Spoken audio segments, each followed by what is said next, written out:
Imagine yourself in this moment. You call a fastball up and away, the batter swings and misses, and just like that, your team has won a conference championship. Your teammates rush in from the field and from the dugout to join in the celebration. I'm going to cover the exact steps that you can begin working on today in order to get noticed by college coaches and begin making your college baseball dream a reality. Whether you're a younger catcher who is new to the position or you're an older catcher who is unsure of what they should be doing, you will find value in this video. And if we haven't met yet, my name is Zouras. I'm a former Division I catcher, and I've been coaching catchers since my career as a player ended. At 28 years old and the time of recording this video, I've assisted over 40 catchers in getting to play at the next level. If you walk away with anything from this video, let it be this. There is no perfect path to make your dream of playing college baseball come true. Your fate and how far you make it in this game is in your own hands. And if you truly want it bad enough, you will make it happen. By focusing on the concepts that I will lay out in this video, you'll be giving yourself a much higher chance of success, and you'll be able to avoid some headaches down the line. Instead of relying on a single coach, team, or recruiting method to get you to the next level, you need to be proactive and you need to take the process into your own hands. We're going to cover 5 game-changing elements to help you get recruited as a catcher that you can begin developing today to assist you in getting noticed, signing your commitment letter, and stepping onto a college campus as a student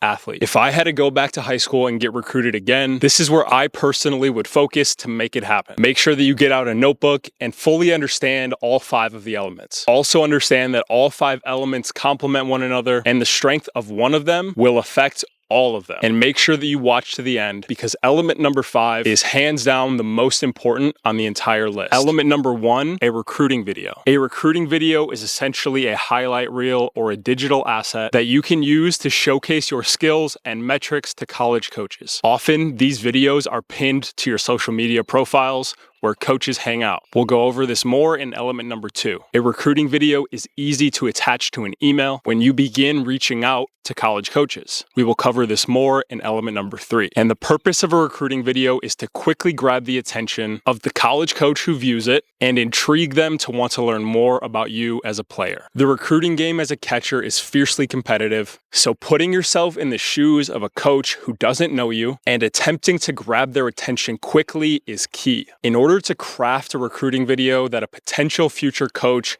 gets excited over, we need to understand what they want to see, and we need to understand how most people watch videos. Let's use one of my TikTok videos as an example. On a post that did relatively well, the average viewer only watched close to 45% of the entire video. And most viewers stopped watching the video at 1 second, meaning that if they didn't like what they saw with their first impression, they immediately swiped away.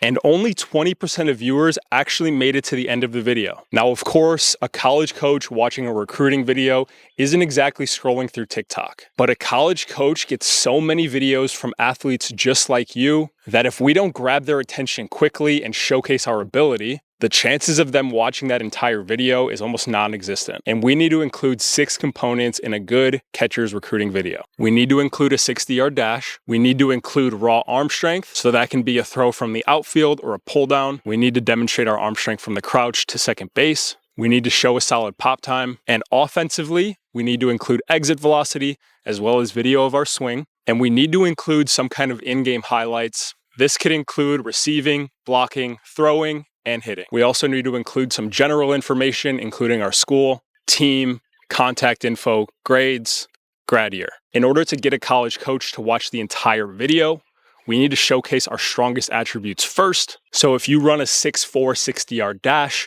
that should be the first clip in your video. If you have high quality video of you throwing out runners in a game, put that first. Structure your video from most impressive to least impressive. And remember, your recruiting video should be a work in progress and should be continuously updated as you develop into a better player. And as a bonus, you can document this journey, not as an influencer, but as a progress log that an interested coach can go and look through when they discover you. This leads us into element number 2, having a social media presence or a library of content that a potential future coach can look through will allow them to paint a more full picture of you as an athlete. Consider creating a new page specifically for your catching content that you can attach to our outreach system that we'll cover in element number 3. The best places to post and the places where college coaches hang out are Twitter or X, Instagram, and YouTube. Twitter and Instagram are optimal for shorter clips that can be easily consumed, and YouTube is optimal for longer, more in-depth content after a coach forms an initial interest in you as a player. When posting on these platforms, play the long game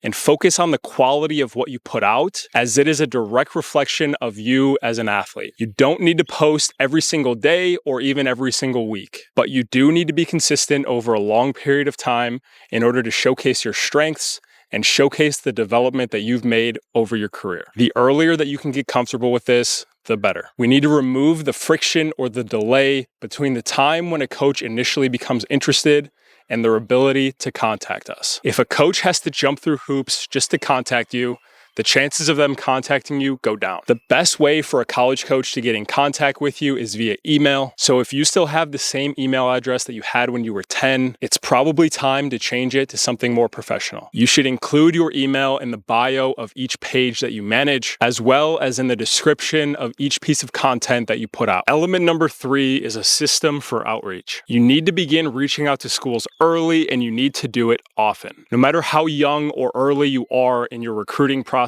you should begin developing a list of schools to reach out to. I would structure the list like this: 10 schools that would be a dream to play at, 10 mid-level schools that you would happily play at, and 10 lower tier schools that you would still say yes to if they were your only option. Rank them from best to worst and put them in a Google spreadsheet that you can track your touch points with. Once you have a list of 30 schools that you would be open to playing at, the next step in the process is finding out the recruiting coordinator and the emails of each of these programs. I'll use my alma mater, Illinois State, as an example. Google the school name and baseball roster. There should be a section that says coaching staff that you can click on. Now we want to look to see who is listed as the recruiting coordinator and click on their bio. 99% of the time, their email is going to be listed right there next to their name, and we could copy and paste that email into our spreadsheet. And now when contacting our list of potential schools, we must remember the marketing rule of 7, which states that it takes 7 touch points for someone to remember and engage with somebody else. This means that you don't just send one email and get frustrated when you don't hear back. You need to plan out multiple touch points over a long period of time. If you're a younger guy, reaching out twice a year might work. The older that you get and the deeper you get into the recruiting process, these touch points can become more frequent. Once you have the first 3 elements in order,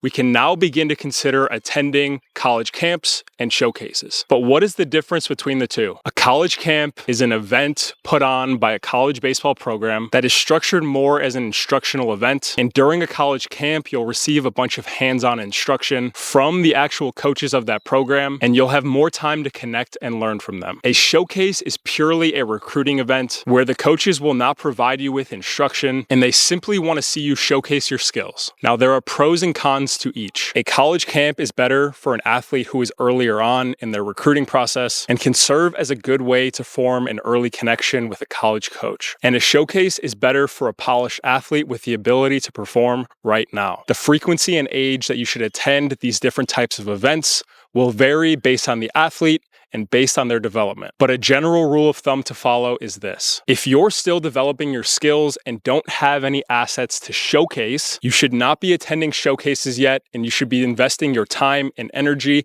in development. And if you're more polished and have attributes that would be desirable by a college coach, you're probably ready to attend a showcase. And element number 5, and hands down the most important element on this entire list, is your club baseball team. The number 1 most important factor that you need to consider when choosing a club baseball team is the track record of athletes who have come out of that program and advanced to the next level. If a club program in your area is consistently, year over year, helping players move on to play at the next level, that is probably a program that you want to be a part of. This often means that the program is well connected and will help you find a school to play at once you prove that you're ready. And this means recruiters are actively watching these programs due to this program's consistency in developing high-level athletes. And once you're in this program, you want to start to leverage the experience, of players in the program who have moved on to the college level, or the athletes that are currently committed to play college baseball. Become friends with them, join in on their extra hitting sessions, and begin to pick their brain about their work ethic, the process they followed, and what it actually takes to play at the next level. A solid club organization is ultimately going to have more connections with coaches at the next level. Their development processes for younger athletes are going to be better, and they're going to be more experienced in the events and processes to help their athletes get to the next level, since their business depends on it. This doesn't mean that joining a good program is going to be a free ride, and you're probably going to have to do more work than you think, but at least the path will be a little more clear.